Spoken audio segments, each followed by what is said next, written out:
Գյորջյան Կասկադ 60 ամիս փուլային վճարում բազմաթիվ առավելություններ։ Պարոն Ավասարյան, գրեթե ձեր բոլոր վերջի շրջանի հարցումներում քաղաքացիական պայմանագրի եւ եթե չեմ սխալվում նաեւ Նիկոլ Փաշինյանի վարկանիշը տատանվում էր 15-ից կամ 13-ից 17%-ի սահմաններում, եթե ճիշտ եմ հիշում։ Հիմա վաղար շաբաթում Նիկոլ Փաշինյանը հավաքեց բավական շատ 48 եւ ավելի ինչ-որ տոկոսներով։ Նախ փորձենք բացատրել, թե սրա ֆենոմենը որն է, ինչու էսպիսի խզում, հետո արդեն մի փոքր դետալային խոսենք։ Նայեք, ես ամեն դեպքում չէի համեմատի հանրապետական ընտրությունները տեղային ընտրությունների հետ, հա, տեղական ինքնակառավարման մարմնի ընտրությունների հետ, որովհետև կան հստակ տարբերություններ։ Եթե դուք ասում եք, որ Նիկոլ Փաշինյանի գծիկ ԿՊ-ի, հա, ռեյտինգը մեր հարցումներով 13-ից 17, 17.5 է կարծեմ վերջին արձանագրված է 2 ամիս առաջ եւ ինչու ստացվեց այնպես որ գրեթե 50% ԿՊ-ն կարողացավ ձայներ հավաքել մեխանիզմները շատ տարբեր են բայց նաեւ հասկանալի են քաղաքացիական պայմանագիրը ունի որոշակի ռեսուրս եւ վարչական ռեսուրս եւ նաեւ իր այդ կուսակցության այսպես ասած ակտիվը որը համապետական ընտրությունների ժամանակ բաշխված է լինելու ամբողջ հանրապետությունով, որպեսզի տանի աշխատանքներ եւ ստանան արդյունքներ։ Վաղարշաբաթի ընտրությունների հետ կապված այդ ամբողջ ակտիվը կենտրոնացված էր կոնկրետ քաղաքի քաղաքային ընտրությունների հետ կապված եւ արյո արդյունքները նրանք կարողացան գեներացնել ավելի բարձր։ Նույն մոտեցումը կար նաև Գյումրիի ընտրությունների ժամանակ, բայց դե որովհետև այնտեղի նես չի որ մենակ քաղաքացիական պայմանագիրն է մասնակցում ընտրություններին, նաև այլ ուժեր են մասնակցում։ Հետևաբար այդ համամասնությունը կախված է նաև նրանից, թե որքանով արդյունավետ են աշխատել այնտեղի այլ թիմերը, եւ մենք գիտենք, որ նույն այդ անդիմադիր ուժերը, որոնք որ մասնակցում էին Գյումրիի ընտրությունների ժամանակ, ավելի թրծված էին, ավելի փորձառու էին եւ քաղաքական դեմքերը ավելի, այսպես ասեմ, հասուն եւ փորձառու էին, հա։ Հետեւաբար այն արդյունքները, որը գրանցվեց Գյումրիում մենք տեսանք եւ նրանք կարողացան դժվարությամբ, բայց ձևավորել անդիմադիր իշխանություն, հա, Գյումրի քաղաքում, այս պարագայում կարծում եմ նաեւ այդ խնդիրները հաշվի առնելով քաղաքացիական պայմանագիրը առավել ակտիվ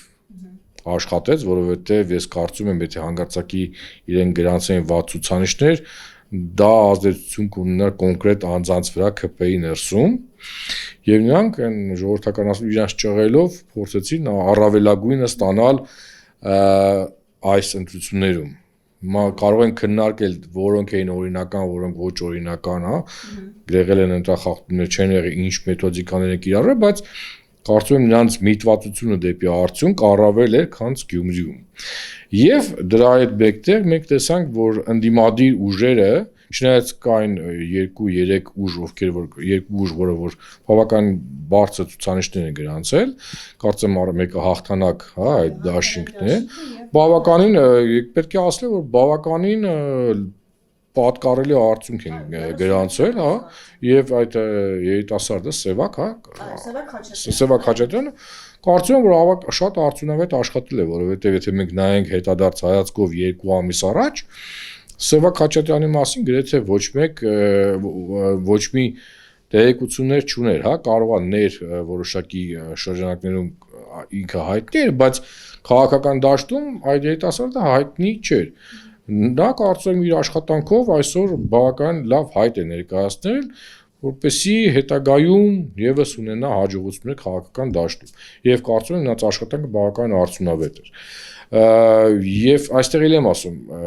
թիմերի փորձվածության խնդիր կար եւ նաեւ անդիմադիր դաշտը ցավոք սրտի ունի բնավորություն, հա, այս վերջերս ի հայտ բերելու ինչ-որ նոր դեմքեր, որոնք որ ունեն չափից ավելի ամբիցիաներ։ Նայեք, լավ մարդ լինելը չի նշանակում, որ դու հաջողակ կլինես քաղաքական դաշտում, հա, եւ մարդու բարոյական նկարագիրը դա եւս հավասար չի, որ ինքը կարող է ունենալ, չգիտեմ, 30, 20, 50% ձայներ ընտրությունների ժամանակ։ Ես հիշում եմ կարծեմ Վանեցյանի կուսակցությունը, հա, Վանեցյանի կուսակցությունը Հա չէ, խնդիր չկա, ես անձնավորել մեջ խնդիր Վանեցյանի կուսակցությունն է, չէ, առաջարկե Խաչիկ Մանուկյան։ Ասում եմ, որ շատ լավ անձնավորություն է, ես հավատում եմ, որ նա շատ լավ անձնավորություն է, բայց կրկնում եմ, դա չի նշանակում, որ այդ մարդը լինելով շատ լավ անձնավորություն կունենա բարձր ռեյտինգ։ Միգուցե եթե ճիշտ աշխատանք տարվի, ինքը ճիշտ աշխատի, դա նաև զուգակցելով իր լավ անձնավորություն լինելու հետ համատեղ բերի որոշակի ռեյտինգ եւ նրանք ունենան հնարավորություն հասնել ավականի եւ միգուցե ձևավորեին ընդդիմադիր եւս իշխանություն, ինչպես եւ Գյումրիում եղավ։ Բայց մենք տեսանք, որ կրկնվեմ, որ լավ մարդ հասկացողությունը չի նշանակում, որ դու ունես լավ ռեյտինգ։ Անցնենք ժառանգության կուսակցության տեխնացուին։ Ես եթե Խաչիկ Մանուկյանը մենք տեսել ենք ելույթները իր, հա, հեռուստացույցով, ընդդիմադիր ելույթները դա դրական է, այն մարդիկ եւ այն տեխնացուները, որ առաջադրվեց ժառանգության կողմից, ես կարծում եմ բավականին անհայտ էր։ Միգուցե վաղ շաբաթ համայնքում նա հայտնի է որոշ չափով, բայց դա չերևաց գոնե ընտրությունների արդյունքում դա չերևաց։ Եվ կարծեմ երրորդ եւս ինչ որ ուժ, որը որ ընդդիմադիր էր։ Դեմոկրատներն էին հետաքրքիր, ինքը անհասկանալի էր, ինքը չեմ կարող ասել, դա ազատ դեմոկրատների մասով կարող եք դիմել ազատ դեմոկրատների կուսակցությանը եւ ասել հարցնել իրենց թե իրենք ինչ այսպես դիրքավորվածություն ունեն, բայց ամեն դեպքում ազատ դեմոկրատները ավելի շատ են ձայն հավաքել, քան թե այդ ժառանգության կուսակցության հստակ ընդդիմադիր դիրքերից այդ հանդես եկող ինչի մասին է այս առակը, հա, որ միջև ընտրությունները մասնակցելը, միջև տեխնացու առաջադրելը, միջև որոշում կայացնել, որ մենք գնում ենք ընտրությունների, լավ կլինի հասկանալ իսկ ինչպիսի դիրքեր ունեք դուք ընդհանրապես այդ համայնքում։ Հասկանալ իսկ ինչ խնդիրներ գոյություն ունեն համայնքում։ Խնդիրները ոնց է կարող լոզունգներով չգնալ ընտրությունների, հա, այլ խնդիրների լուծման եղանակներ առաջարկել մարդկանց։ Այս ամեն ինչը բերել է այն արդյունքները, որ մենք ունենք։ Ասել որ այդ արդյունքները կատաստրոֆիկ են, ոչ, դա տեղային որոշակի խնդիր է, որից պետք է դասեր քաղել։ Հուսամ 6-7 ամիս կա ընդդիմադիրները դասեր կխաղեն։ Բայց հիշեք, որ դասեր քաղելու է նաև իշխող կուսակցությունը։ Ես ճիշտ հասկացա ձեր նախնական խոսքից, որ Նիկոլ Փաշինյանի այն պնդումը, որ վաղաշաբաթը կարող է դառնալ մինի մոդել 2026 թվականի խորհրդարանական ընտրությունների համար, դուք դա չեք ընդունում։ Այո, չեմ ընդունում եւ այսպես անտեսել դա անհնար է արդյունքները եւ պետք չի անտեսել, բայց ասել որ այս մոդելը պետք է կրկնվի համապետական ընտրությունների ժամանակ դա սխալ մոտեցում է, սխալ ձևակերպում է, հա, ես ես օրինակ բերեմ 21 թվականին, երբ որ ինչ եղանակներով քաղաքացիական պայմանագիրը կարողացավ ձևակերպել իրեն որպես 54%, հա, ձայն ընդ որում մեր հարցումներով, նաև հետընտրական հարցումներով նրանք ավել չէին կարող ստանալ, քան 35-8%, եւ մենք ասել ենք, որ մենք չենք տեսնում ոչ մի հիմնավորում, թե ինչպես է դա այդ թվերը գոյացել, բայց դա թողենք եւ իշխանությանը եւ ընդդիմադիրներին, թող իրենք քննարկեն, հա։ Բայց այդ 54%-ից հետո 2 ամիս հետո, երբ որ տեղի են ունենում տեղական կառավարման ընտրություններ տարբեր մարզերում, իրենք միջին իրենց ստացած տոկոսը դա 30% էր։ Հիմա ասենք դա գալիս է ժխտելու Նիկոլ Փաշինյանի այդ պնդումները կարծում եմ, էլի եմ ասում տարբեր կատեգորիաներ են եւ տարբեր պատմություն է այդ ամեն ինչը։ Բայց էլի եմ ասում հաշվի չառնեն այն ինչ տեղի ունեցավ վաղաշաբաթում չի կարելի, պետք է հաշվի առնել, պետք է վերլուծեն բոլորի իրենց սխալները եւ փորձեն ճիշտ ձևավորեն աշխատանքային պլան եւ միգուցե ընդդիմադիր ճակատներ, մի քանի ընդդիմադիր ճակատ։ Պարոն Ավասարդյան, ուզում եի հասկանալ, Նիկոլ Փաշինյանը այդքան ճիշտ է աշխատում, այսինքն ինքը հստակ գիտի իր թիրախները որոնք են եւ ճիշտ կերպով կարողանում է աշխատել դրանց վրա։ Եվ այստեղերի թվաբանության առումով, տեսեք, այս տարի ընտրություններին մասնակցել է գրեթե կրկնակի անգամ ավելի շատ մարդ, քան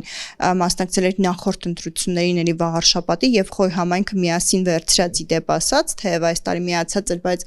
անցած ընտրություններին առանձին իրենք հավաքել էին կիսով չափ այս ընտրությունների մասնակիցների թվի, բայց անցած անգամ տոկոս ավելի բարձր է եղել իրենց հաղթանակի հաղթելու այդ տոկոս ավելի բարձր է եղել, քան այս տարի։ Սա էլի մի փոքր հաստ։ Ճիշտ ասած չեմ ուզում այդ անդրադառնալ այդ տվյալներին, որովհետև նայեք, ասել, փորձել հիմնավորել թե ինչի տենց ստացվեց, հա,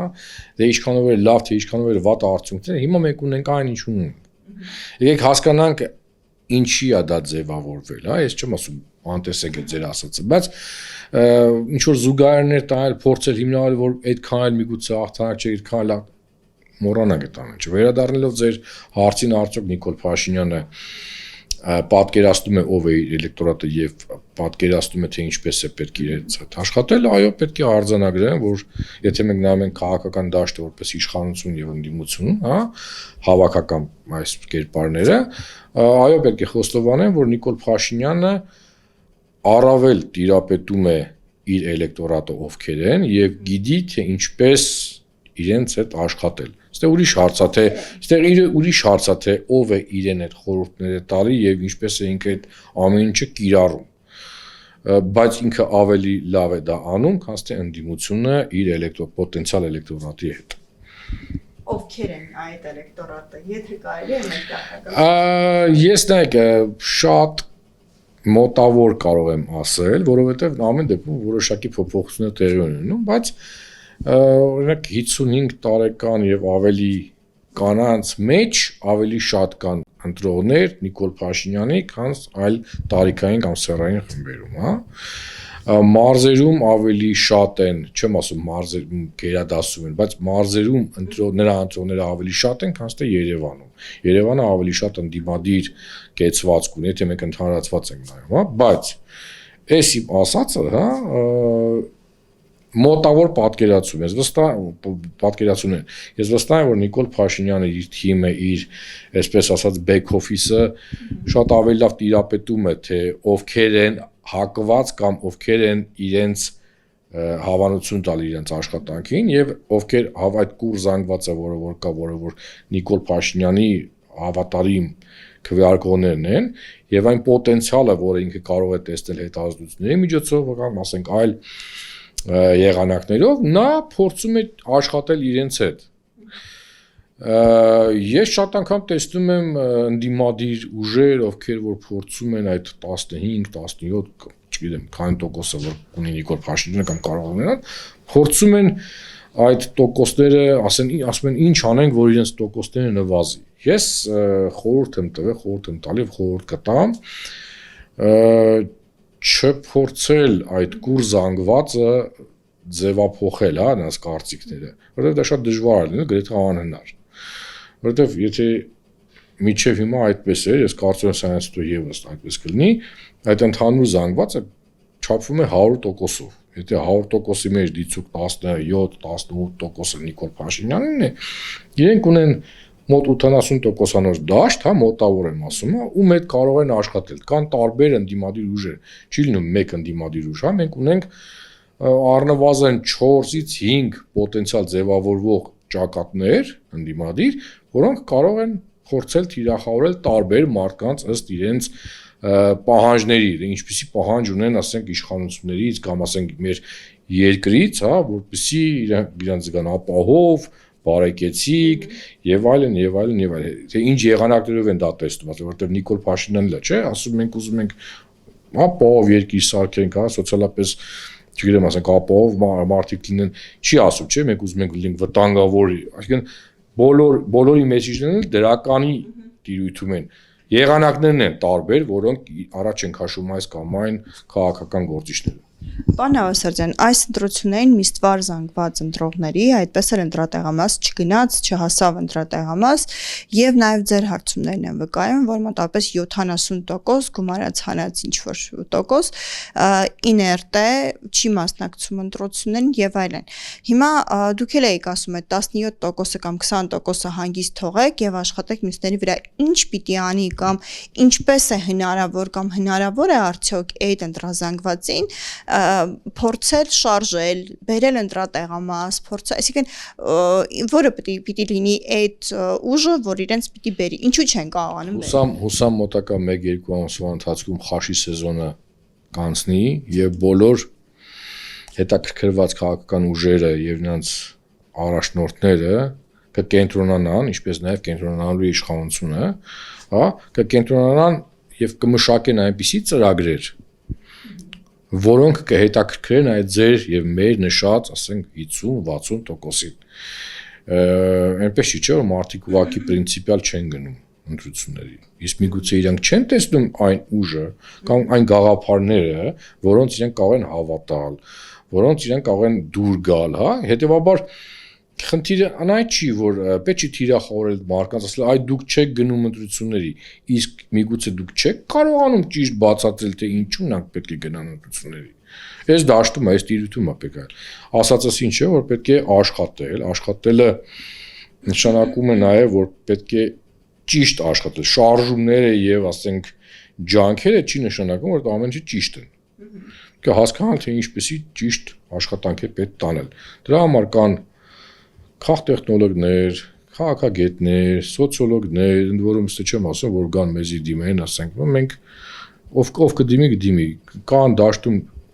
մի քանի սոցիոլոգիական ընկերություններ, ում կարող են գնալ եւ պատվիրել, տեսնել ինչպիսի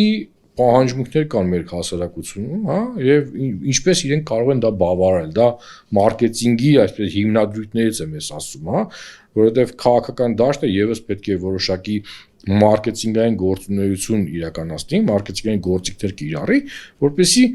այն գաղափարները, որոնք որ իրենք ունեն, ստուգի, արդյոք նրանք ճիշտ են, B ստուգի, իսկ ինչպիսի խնդիրներ կան, ինչի պահանջմունք կա նաև հասարակության մեջ միգուցե այն 50 կամ 60%-ի մոտ, որոնք որ չեն գնում, իսկ ինչի չեն գնում, պետք է հարցնել, չէ՞, մարդկանց, իսկ ինչի նրանք չեն գնում։ Տրամադրություն չունեն, չեն հավատում, մազերի գույնը դուր չի գալի, եւ այլն, եւ այլն, եւ այլն, եւ այլն։ Եվ փորձել այդ ամեն ինչը ճիշտ մշակել եւ ներկայացնել մեր քաղաքացիներին։ Ես չեմ ասում, որ ճիշտ անեն 100% գնալու են ընտրությունների, բայց ոչ, պետք է նպաստել այդ նման ծրագրերով, ընդ որում ծրագրերը ասում առաջնային փուլն է դա, հա։ Մի բանա դու ծրագիրը մշակես գրես, մյուս բանն է թե ինչպես կիրականացնես, կարող շատ հոյակապ ծրագիր գրես, բայց շատ վատ իրականացնես։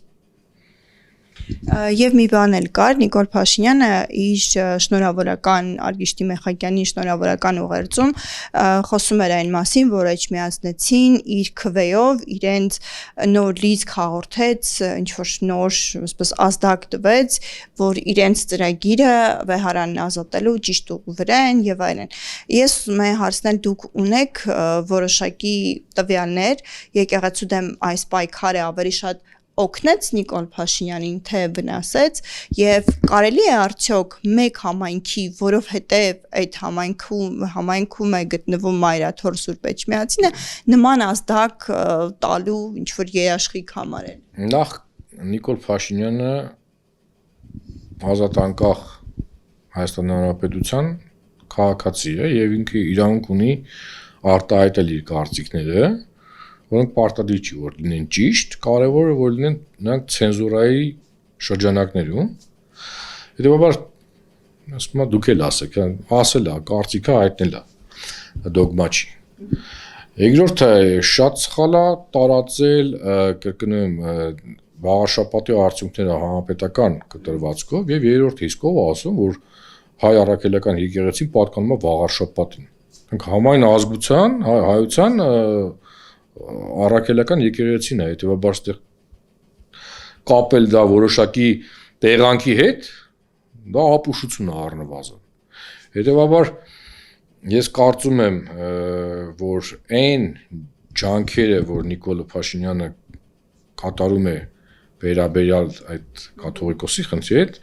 նրանք դեռ ապարդյուն են եւ ես կարծում եմ, որ նա դեռ վստահ չի, որ կարողանա իրականացնի որոշակի կտրուկ քայլեր վեհապարի վերաբերյալ եւ ավելեն, որ այսօրվա դրությամբ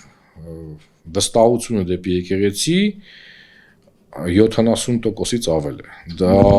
իր այդ քարոզարշավի ընթացքում ընդհանրապես մենք մեր հետազոտությունների շրջանակներում հրապարակել ենք, թե ինչպես են մեր քաղաքացիները վերաբերվում այս arczepiskopos-ների ձերբակալություններին, հա, բացասական է վերաբերում կգերակշռ, հա, մեր քաղաքացիների, բայց եթե հավաքական նայում ենք, այսօր բանակը եւ եկեղեցին ունեն ամենաբարձր վարկանիշները որպես ինստիտուտներ եւ եկեղեցու վարկանիշը 75-ից բարձր է, եթե չեմ սխալվում հիմա, ու վերջի 1 ամսվա կտրվածքով եմ ասում, եւ եթե Նիկոլ Փաշինյանը պատկերացներ, որ նա այսպես ասած կմարսի իր գործողությունները վեհապարի հետ կապված, վստահ եղեք նա արդեն դա իրականացրել էր։